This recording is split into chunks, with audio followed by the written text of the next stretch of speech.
Thank you so much for coming. I'm a coach. My name is Dhondt, and I really do not like to be in the front of the room. So my handy-dandy little projector, if it works, my little remote control will let me look at the slides and then kind of be amongst you. I think that it's kind of fitting that I don't like to be in the front of the room, that I'm not comfortable being a tribal leader, because a lot of tribes are very flat. Hierarchy is not important. So why do I care about tribes? What is this weird word? What does that have to do with Agile? I'm really, really interested in getting software teams to work together better, to deliver the right thing sooner without the bugs. I'm obsessed with it. I spend a lot of time trying to figure out what makes software teams tick, what helps them be more effective. And that quest has brought me to tribes. It kind of surprised me, actually. These bright colors, these Aborigines. I met a woman who grew up in Australia on a tribe. And what she told me really surprised me. She lived in the desert, a place where food was scarce, where not having enough luck finding something to eat during a gathering round, a hunting-gathering kind of culture, not having enough luck to find something to eat could bring you to starvation. And in my mind, my American mindset, maybe not American, maybe it's just me, I would think I would really guard that food whenever I found it. I would make sure that I brought it back to my kids and I would feed them first. But that's not the way it worked for Catherine Kirk. She wasn't even a native. She was Latvian. Her mom had fled some kind of strife and emigrated and lived with the Aborigines, and they were welcomed amongst the tribe. When someone gets lucky and finds food, they bring it back to the whole tribe and they share it. They live in this world of abundance, despite the scarcity around them. And me and my American mindset with my 2 cars and my garage and my big house, I'm always worried about how I'm going to get my next bowl of food. Not literally, but I'm living in this scarcity mindset. But the tribes, where they literally live in scarcity, live with abundant love and sharing and giving. And this is some magic that I want to talk about. But I also want to point out one last thing, which is this seems so far from home. But is it? Hopefully my clicker will work. If not, I can always click this way. Oh. Is the bright colors, is the enthusiasm of being part of something bigger than ourselves, is it foreign to us? Not at all.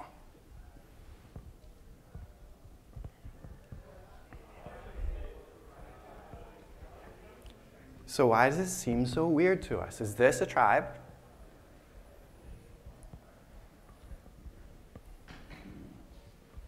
I'm asking. Is it? You have to hear him talk. That's a really interesting observation. So this is a client I went in to help them with their Agile adoption. They've been doing an Agile project for a while. And this just screams at me when I look at it.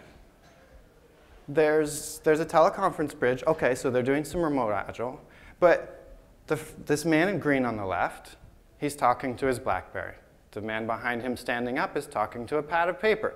Behind him is somebody working on a laptop. In front of that, there's this defensive posture. I'm not really sure what's going on with that guy. On the right, there's somebody talking again to another thing.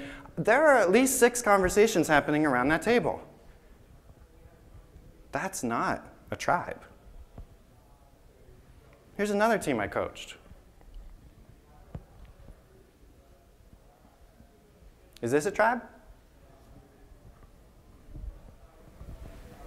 Looks more like a tribe to me. It's definitely better. We see everybody's body is kind of leaning in a little bit. They're like really focused on this shared conversation. Or one person has the pen. One person does have the pen, which is a little concerning. So let's go back to the most ancient form of this storytelling. What is a tribe? To me, it can be reduced to two things: a shared story and a venue. There's something magical that happens when we can hardly see each other's faces. We can't really see anything but this flame, and it just kind of entrances us. And we let down our guards, and we tell scary stories. We tell intimate stories. We tell what happened when so-and-so kissed me for the first time. You know, like, there's all this connection that happens, all this shared story. And in today's world, a venue needn't be around a fireplace. It needn't be around a teleconference bridge. It can be through World of Warcraft. There are plenty of gaming communities. It can be Facebook, where we're catching up with people from high school. That's definitely a shared story. What's your life like now, and what was it like? How did we go from there to here? Shared story can be physical or virtual. The venue can be physical or virtual, as long as there's a shared story, a shared interest. My first tribal experience was at a time I didn't have words for it. And it's actually pretty common. We might as well just ask the room. How many of you have been part of a team where you felt like the output of the team was greater than any individual could have done themselves? What did that feel like? Were you twice, was the group, was that team twice as productive as the individuals? 5 times as productive? Hands? Hard to quantify? That's fine. Okay. So I was tasked with building this multi-processing engine. 64 nodes, 1,600 threads. It was a lot to keep in my brain. It was a lot to understand, a lot to figure out. And my team was having a hard time improving it. Our metrics said our transactions had to be less than a millisecond. And we just kept trying to figure out how to do better. And I was getting frustrated and burned out. The execs, the CEO was like, you just have to make it faster and better. And I was like, this is as fast as these machines go. Like, we're already up to 64 machines. It's just not going to get any better. This is the physical limits. Like, I was calculating the speed of light from here to the middle of the US, where we're doing our connectivity, our transactions. Like, how much line does it take, just the speed of light, to get across the transaction? It was like, a half a millisecond, or maybe it was 5 milliseconds or something. Like the internal latency was supposed to be way faster than the time on the wire. I was like, we're done. Like, we can't do this. I was getting really frustrated. But listen to my words. I was calculating. I was not part of that tribe, not at that time. And I was so frustrated, I started looking for a new job. And I got a job offer. And I came back to the team and I was like, look, I'm just not sure that I want to leave. Let's give it another shot, but this is what I need. I don't want to be the agile guy anymore.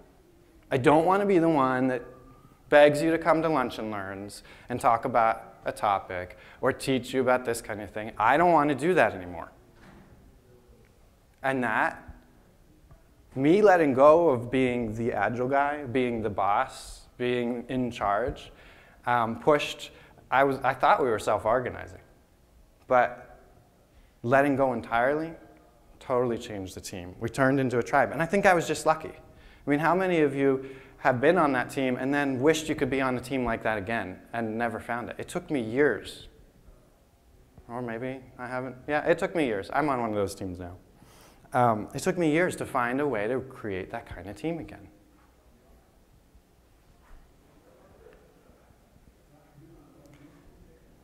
So, a gelled team, a tribe, is not so far from home. There's so many examples in our culture of people who know how to do teamwork, know how to pull it together, to work together. These guys depend on each other. to make it to the end of the race. If the one in the front were not breaking wind for the rest, they wouldn't have the endurance to make it all the way around. They peel off, they take turns. As a group, they cross the finish line faster than anybody could.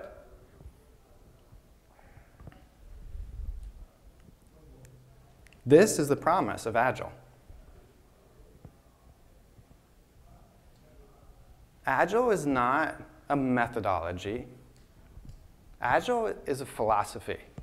It's a whole, the Agile umbrella is a whole set of ways of thinking, like XP, Lean Startup, Scrum, Kanban. Those are the practices, those are the methodologies, those are the rules by which we operate, but they're all under the same promise that when we work together better, we get a lot more benefit out of our teams, a lot more value. And it's not just me saying it. The Forrester research talks about why do people go to Agile. They go to reduce time to market, to increase quality, reduce waste, better predictability, better morale. Do they get it? QSM Associates says 25% of teams get increased productivity, 50% of the teams are faster to market, 83% of the stakeholders are satisfied. Hey, you know, if they're building the right thing, then they're going to be making money. That's the promise of Agile. But wait a second. Here's another number, but this one isn't as good. 75%, according to Ken Schwaber, founder of Scrum, 75% of the organizations using Scrum are not going to get the benefits they were hoping for. Let me go back to some of those numbers. It's not like we're not getting benefit by following the practices of Agile or by picking one of the methodologies. We are getting a benefit, but 25% is not resounding success. 50% faster to market. Like, why? Why are 3/4 of the teams not getting the full promise of Agile? My argument is it's the tribal mentality. It's race day magic. Who knows anything about running? These people, some of them are elite runners, probably in the front of the pack, but there might be 10,000 people following that. Many of these people have never run 26.1 miles in their lives. How are they going to do that on this magical day? They're hitting a limit. I mean, the first marathoner is rumored to have died because it's so far, you run out of blood sugar, and you're down to just burning fat. Your brain runs out of calories. You hit this wall. You lose the ability to think, to execute, to plan. You become drunk. You can't do it. All right. I'm going to give you 3 seconds to look at the next slide. Hopefully it shows up. 1, 2, 3. All right. Let's see if this transition works. OK. How many words were on that slide? Don't be shy. 200. 500. Wait till I repeat you and then call it out. 850. Keep going. Okay. I can't enter words. Sorry. Numbers. 600. 900. Any more? I just need an estimate of how many words were on, yes, distinct words were on that slide. 400. I'm hoping to get 20, so don't be shy. Guess again. How many? 1,600? 1,600. Okay. Got it. 500. 500. 1,000. All right, I still need 7 more. 701. 375.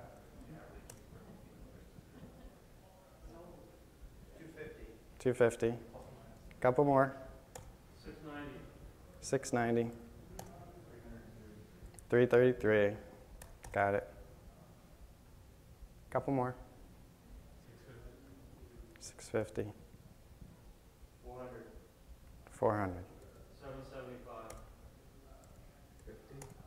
50. I'm going to bring it way up. I'm sorry. I hate to break the curve here. I'm going to put in 2,000. I think it's well. I'm going to call it right there.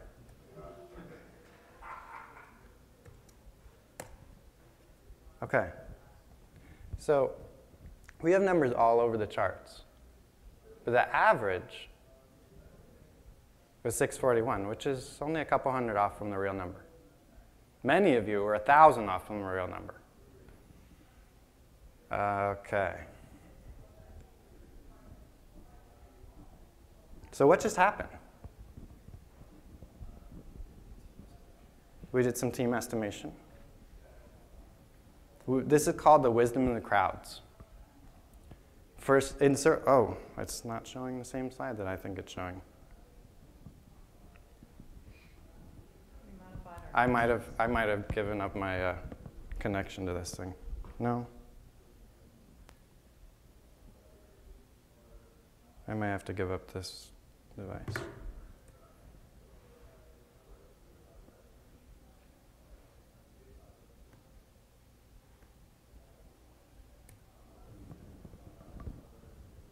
Oh, I think I know what's happening. I'm projecting the wrong screen. Ugh, but can I find it?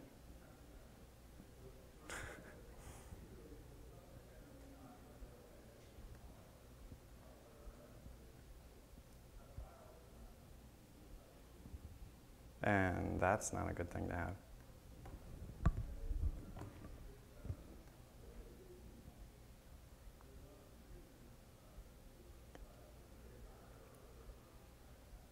So we modify our guesses based on the previous guess.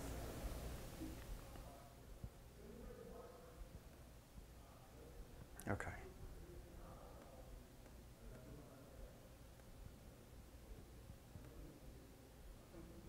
Start from current slide, please. Okay. Okay, so what happened? You were saying something, we modified our guesses? It's based on the previous guess.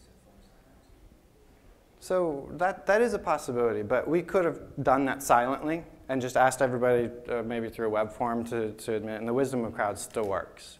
The wisdom of crowds says that there is a bias for specialists, that they tend to look at a problem from a very specific slant. And so, if you look at sports analysts, they tend to be myopic. They look at certain stats, and then they're very bad at predicting the outcome of a season. Whereas the wisdom of crowds is going to be more accurate. Now, if you're a fan of Star Trek, that we get the wisdom of the crowds is similar to the idea of the Borg that can connect and communicate without using words. They can kind of mind meld, okay? And I do not drive using this side. Okay, I guess I do. So mind melding is something that we have. We don't have to be the Borg to mind meld. There's this whole part of the brain underneath the neocortex, a little older part of our brain. You could even see fish that swim in schools tend to move together. Birds flying in patterns move in these very orchestrated patterns. We share that part of the brain with them. We can communicate non-verbally and stay in sync with other people. We can communicate non-verbally and raise our overall intelligence. This is the promise of tribes. It's the promise of Agile, too. It's just that without words to distinguish between the Agile methodologies, the practices, TDD, test-driven, refactoring, all that kind of stuff, without being able to have words and vocabulary around it, it's easy to forget, especially since culture itself is the hardest thing to change in an organization. Okay. So we're trying to see a link between culture and tribes and Agile. We're trying to use tribes as a way to push connection, to to encourage learning, to encourage better performance. Oh, now it moves by itself. Okay, or not. So, who knows what this is? This is the Agile Manifesto.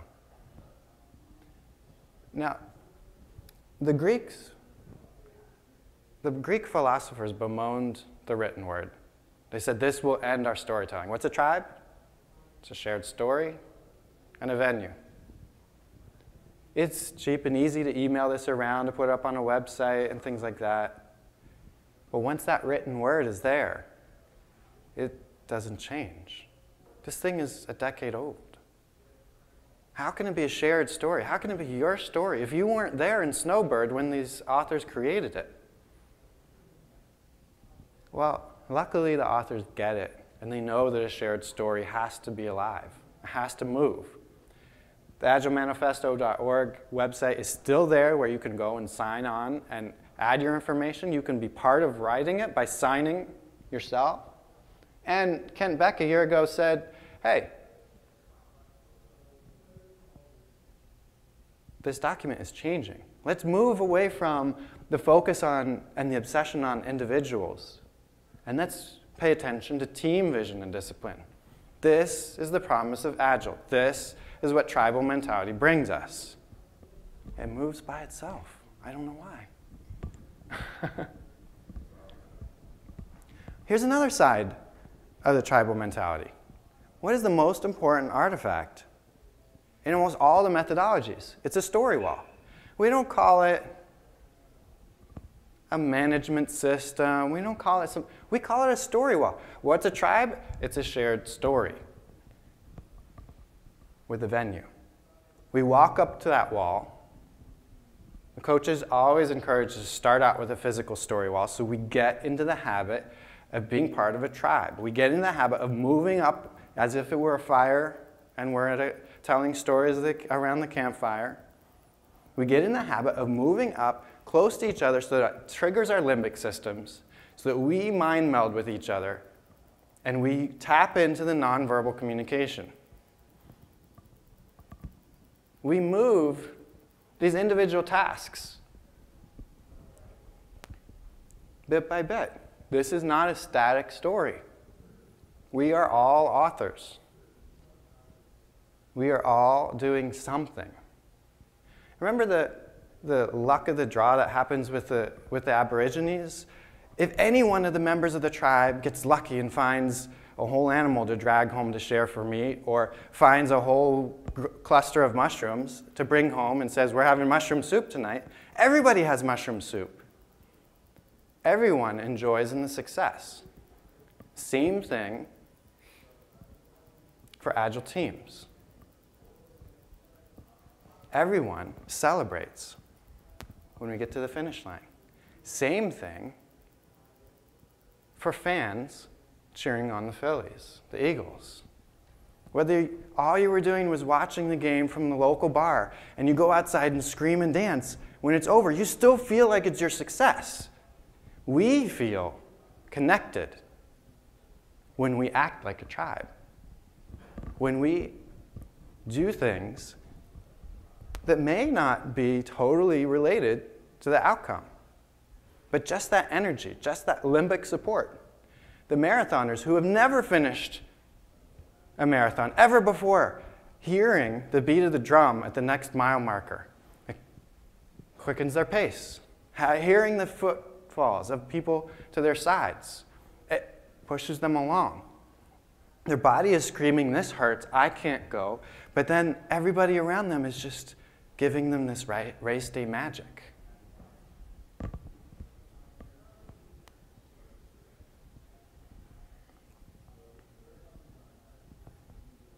So this is a quote that Agilists bring up all the time.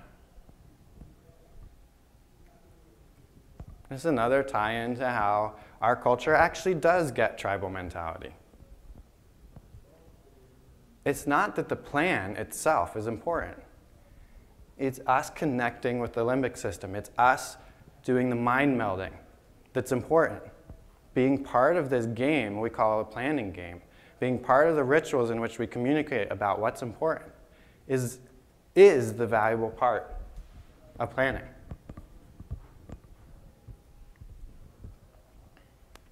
So hopefully I've convinced you that tribes are what give Agile its magic. But what does that mean for you on a day-to-day basis? Ironically, it means you take care of yourself. If you want to be a good team player, you take care of yourself so when it's time to show up at work, your needs are met. If that means you're sick, you don't have the energy to do it today, you call out sick. You stay home. You don't infect the rest of the team. You get the rest so that when you're there, you're ready to pull your weight. You're ready to connect and take care of other people, to take care of other goals. By showing up at work, we commit to being present and engaged on the team.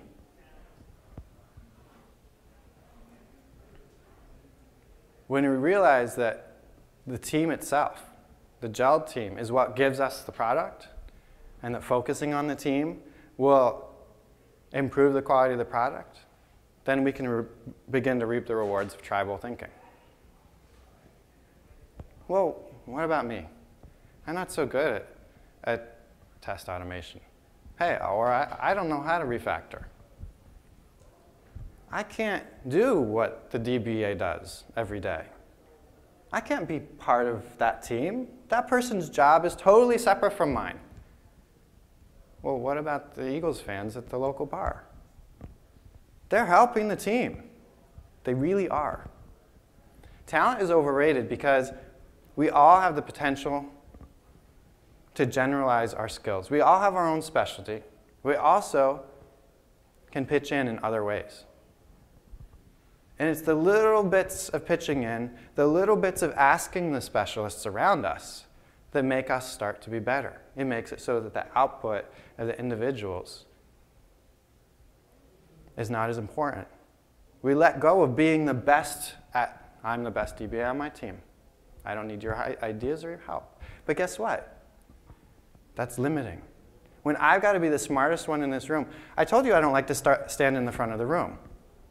I don't want to be the smartest one in the room. I've never been the smartest one in the room.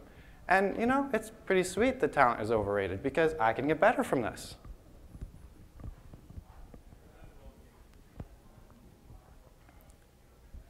Another way we bring a tribal mindset into our own room, into our workplace, is by asking for help. This is totally underrated. If talent is overrated in our culture,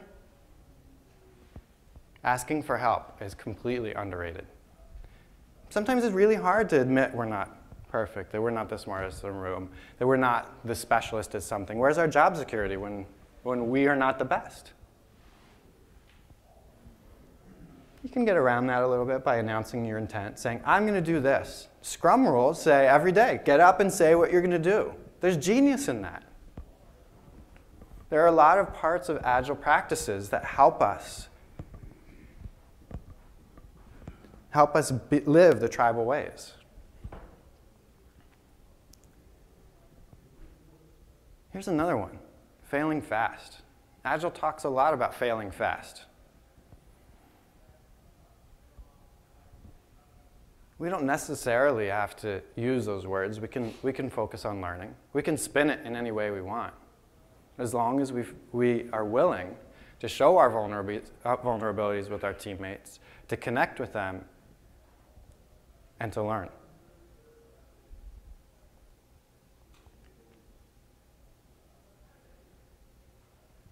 Here's another Agile buzzword, iterative.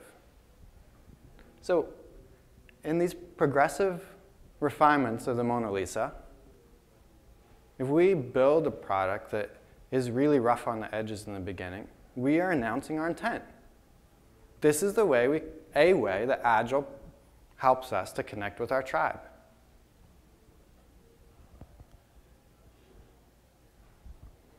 Even when we're incremental, when we don't want to spend the time reworking things or refactoring, if we know exactly what we want, we can still go to early delivery And we can be incremental.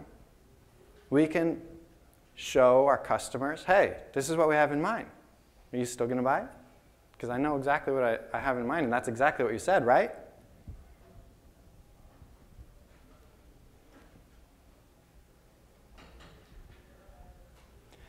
Agile practices help us to keep our story honest. We're not good at estimating. How many people have come back and said, oh, the fish I got out of the pond, Mommy, it was so big. The fish was this big. And then when she looks at it, it was actually only that big. Even looking retroactively, we're not good at estimating. We're great at comparing, oh, well, my fish was bigger than that fish. Syncing up our limbic systems is syncing up with a shared story, shared vision.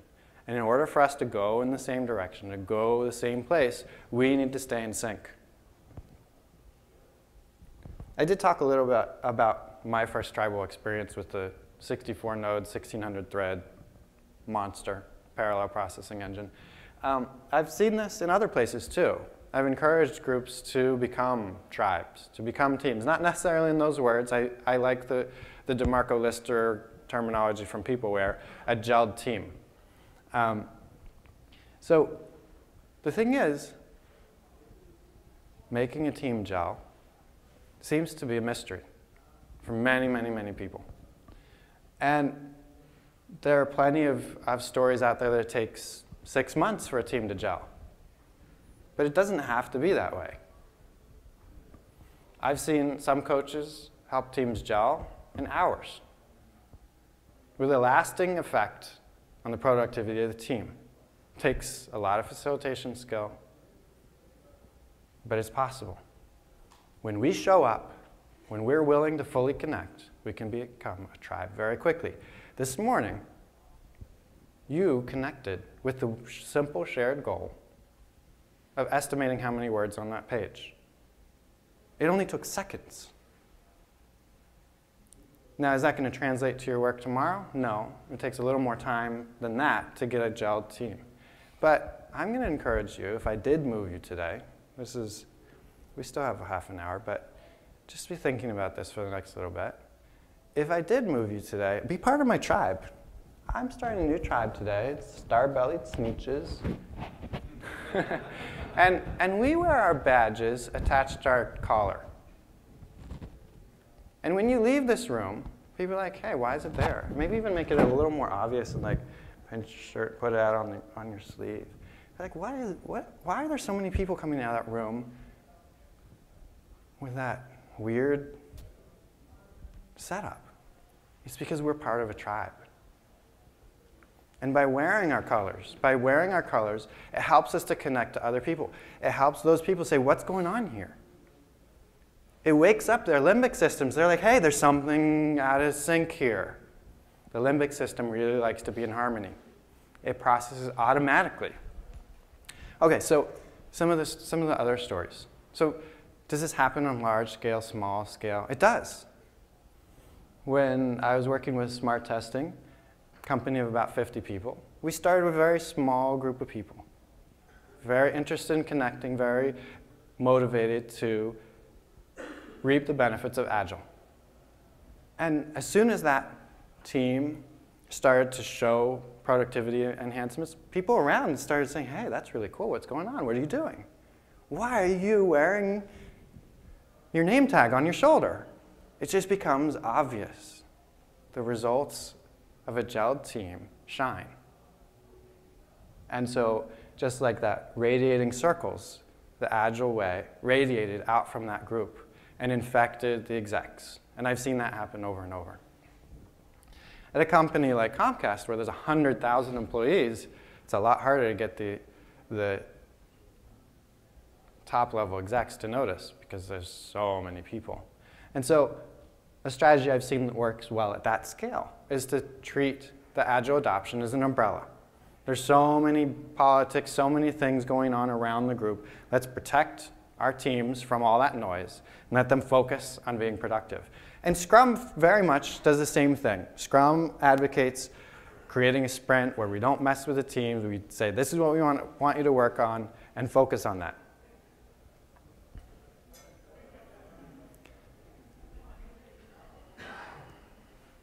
Okay, so we have time. Yeah, go ahead. So in these large organizations, how do the performance reviews where we take the individual, right? We hold the individual accountable for both How did the performance what? reviews. How did the performance reviews? Like this thing, how like the tribe mentality can work, and at the end of the year, Yep. you see like some team members get the better profits and some team members may not get the better profits. Yep. And how do you Yep. have that common goal over the So we can take that offline, but with this particular group that I was coaching, they actually made it so that there were not individual bonuses. And I think that's really, really important, because if your incentive HR system is undermining Agile, well, you reap what you sow.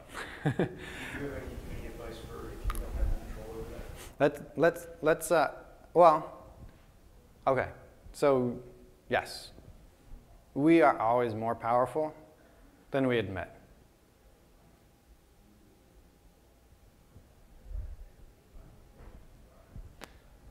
So again, I don't want to be at the front of the room the whole time, so we're going to play a little game. You are going to be a tribe member, and I'm hoping that this will have an effect on you beyond this room. Find somebody sitting near you that you don't know. And you're going to ask them one simple question. What are you hoping to get out of ETE? You're not going to give them unsolicited advice. You're not going to give them ideas, suggestions. You're not going to tell them why, ETE is not the place to learn how to cook muffins better. You're not going to question that. You stay curious. Oh, really? You're here to learn muffin cooking? Huh. I never would have expected that. Tell me more about that. Why? How are you going to get that? Well, I know so-and-so is here, and they're the best muffin cooker I ever met, and so I'm going to go chat with them. Oh, okay. Great. So you ask how they're going to get it, and what, but not why. Our limbic system is responsible for coming up with why. But if you remember, the limbic system doesn't have words. So when you ask someone why, you're triggering a different part of their brain, they put words to it, and it doesn't actually represent the reality. So we are going to try to connect with limbic systems. We're using our words, but we're mostly pairing off and using our eyes, our eye contact. Dig into the unsaid. When your limbic system triggers you, you're like, hey, that was really important. Oh, that was a deep statement they just made. Try to find out more. And if the person really does ask for help, make sure, backpedal a tiny bit, be like, I think what you're asking me is this, is that right? Make sure you understand what they're asking. And then finally, if they still really want to know, okay, tell them what you think. But that's ask for advice. So you've got about 5 minutes to ask why your neighbor that you don't know is here, what they're hoping to get out of Philly ETE. So what did that feel like? Energy level in here really shot up. We were starting to get a little low there. But I see a lot, it was really hard to stop that motion, that pulls of more conversation, to more connection, more limbic system activation. What was it like for you? Positive. Awkward at first, maybe? A little bit, yeah. Authentic? Okay. Yeah. The limbic system doesn't lie. Yeah, free sharing of ideas. This gets taking questions or? Yeah, a little bit. We'll go to total free-form questions in maybe 5 more minutes. We actually, by the way, there's staggering lunches today, so we finish at 12:35, just so you know. So you had a question for later or for now? Well, I'm not sure. Shoot. The question I hate to ask questions that can't be answered. Don't know it doesn't have an answer until you ask it. It's more of a thought for an organization that has done Agile or Scrum for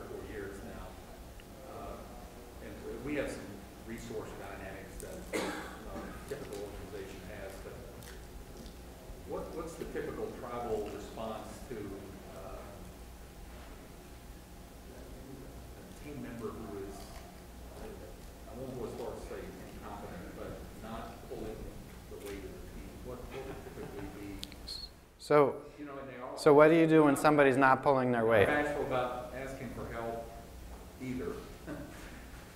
But they constantly need the same thing over and over again. What did the Eagles do?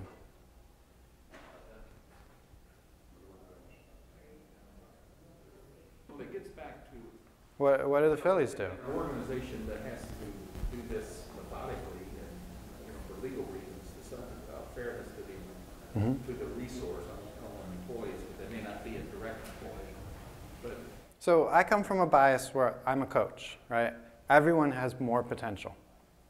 Everyone can improve. I'm not almost ever invited into the conversation. When I was a dev manager, I was part of the conversation, hire, fire. But as a coach, I don't get involved in that conversation. So they say, this is our team, make them better. We want more bang for the buck out of this team. And I feel like I consistently get better results out of teams and individuals. So I feel like it's a question that you can't ask in a tribal mindset. When you're relational, you know, it's like, you know, when we were interviewing one of multiple schools to send one of our kids, our first child, to kindergarten, we said, well, what happens if our kid doesn't get along with his teacher? Can they transfer to the next class or something like that? And the kindergarten teacher said, you don't pick your own parents. And there's plenty of times there's a personality mismatch, a temperament mismatch between a parent and a child. And the same thing happens with teachers and children. The same thing happens in a software environment, in business. There are temperament mismatches. And when we use and rely on the tribe to work through some of those differences, to communicate what needs to be said, to get both perspectives valued, there's a possibility that output will be better. When we follow the rules of healthy communication, we might end up with a result that neither party imagined. It doesn't mean that you should never throw somebody off the team. There are definitely times when it's just not worth helping somebody to integrate.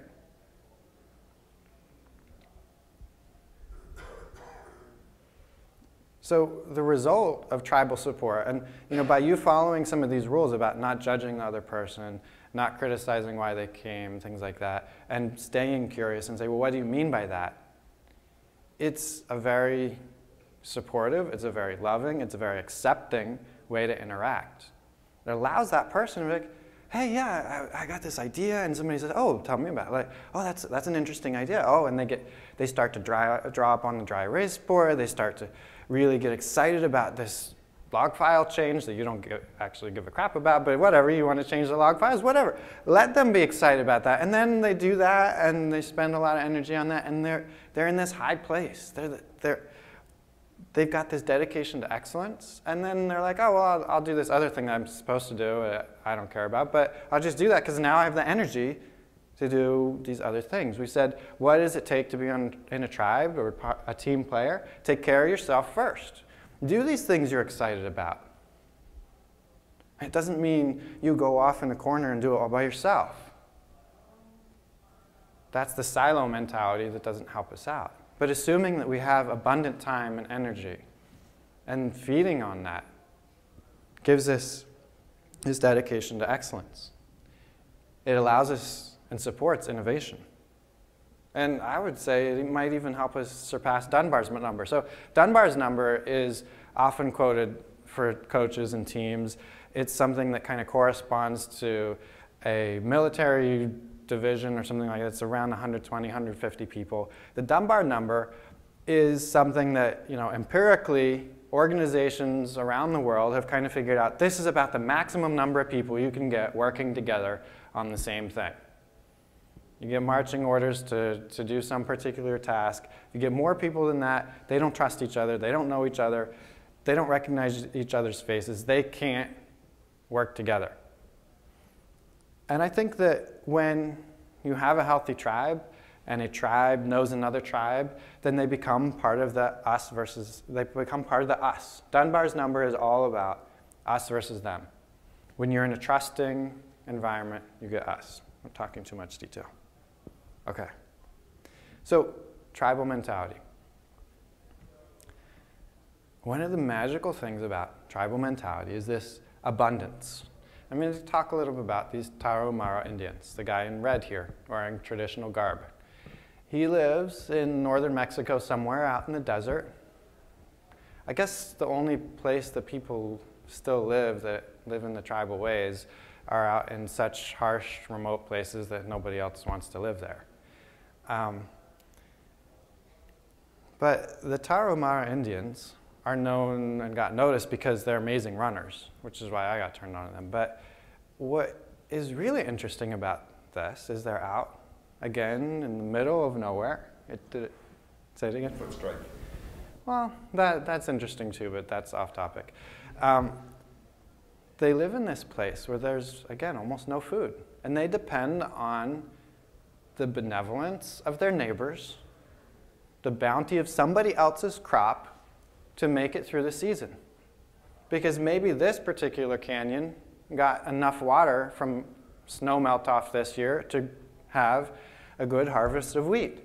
But the next canyon over didn't.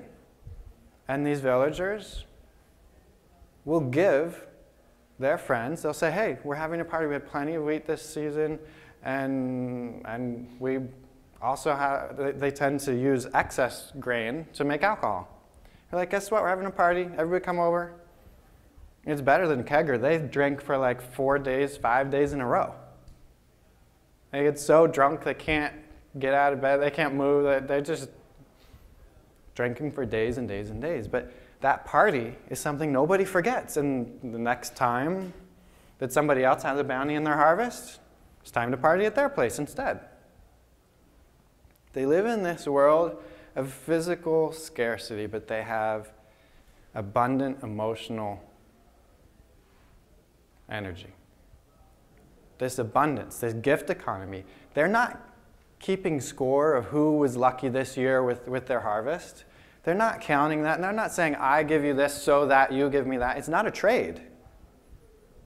They just know that sometimes people get lucky, and when you get lucky, it's not time to hoard it and say, okay, well, I have two cars right now. Why not a third in case one breaks down? No, I have a third. Well, I don't need a third. Who needs a car? Imagine what our lives would be like there. Or we're working in our iteration, and I say, hey, I finished my story early. I finished my tasks. Who needs a little help? I got some free time to kill. Imagine what our jobs would be like when we live in a gift economy. The gift economy is key to doing Agile well.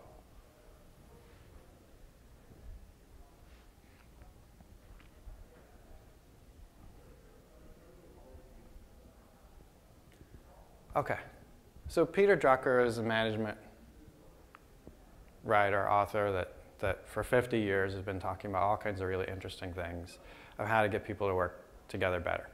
And I think everything he's written is totally consistent with Agile and with tribal mentality. He says, what you're doing is more important than how you're doing it.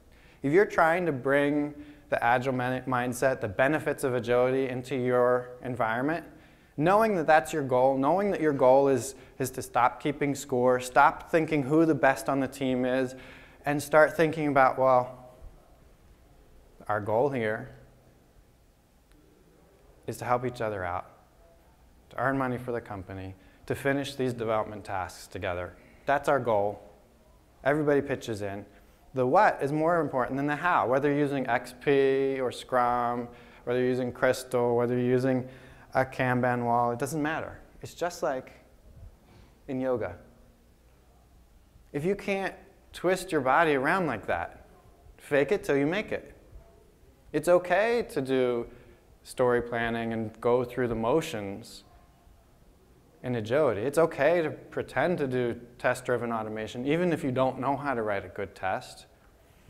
You just fake it, because faking it will give you that 25% or 50% improvement that we were looking at the beginning of this deck.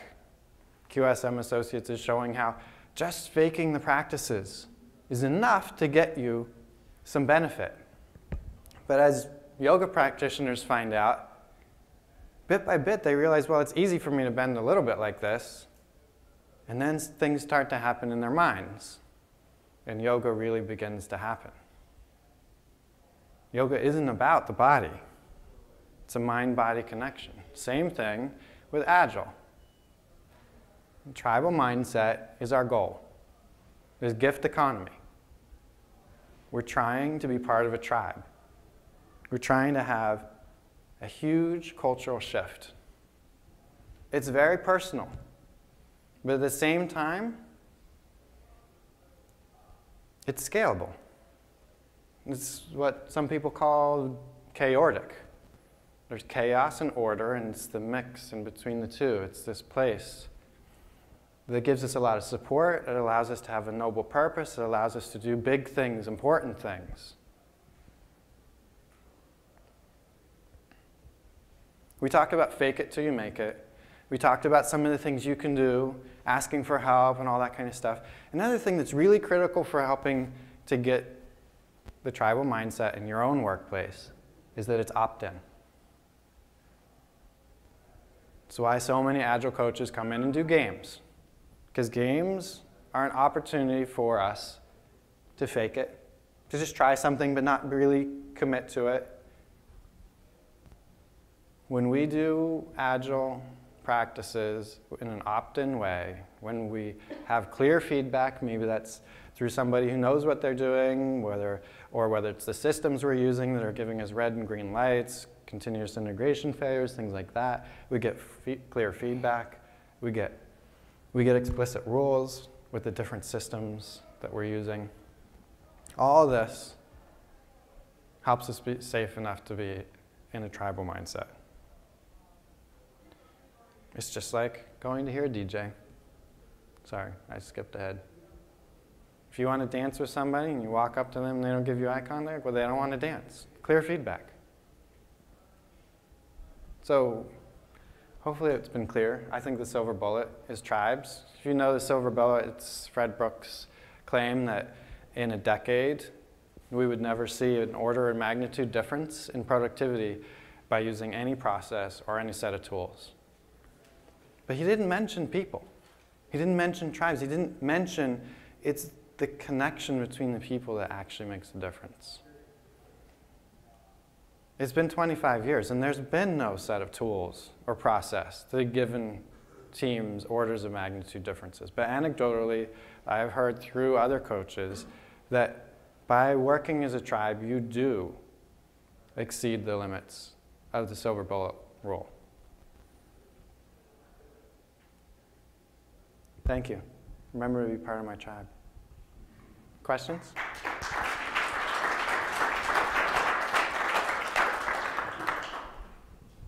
Yeah. Sorry, that's wrong. So we have a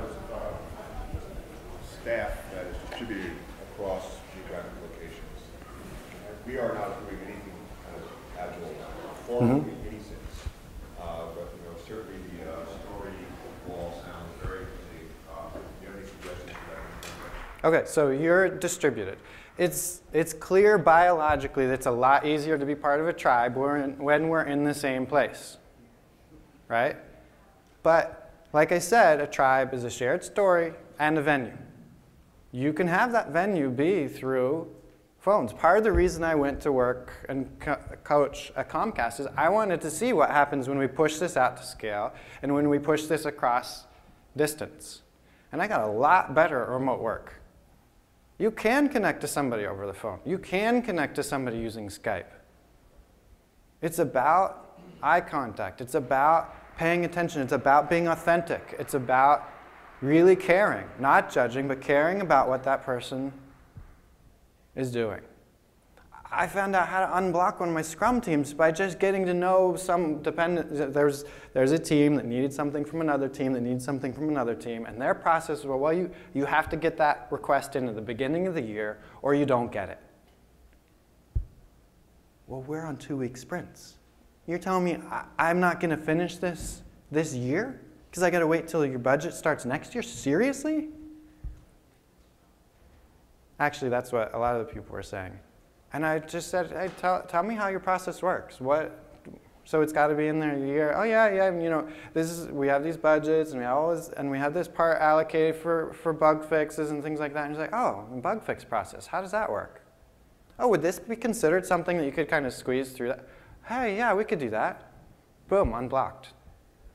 Just understanding what they do instead of attacking them can unblock and help some of this connection. Some of them become part of my tribe.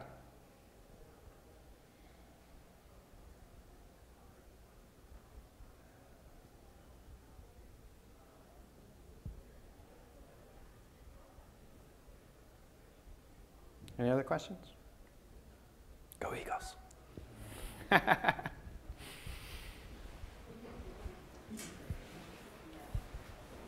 Thank you, everyone.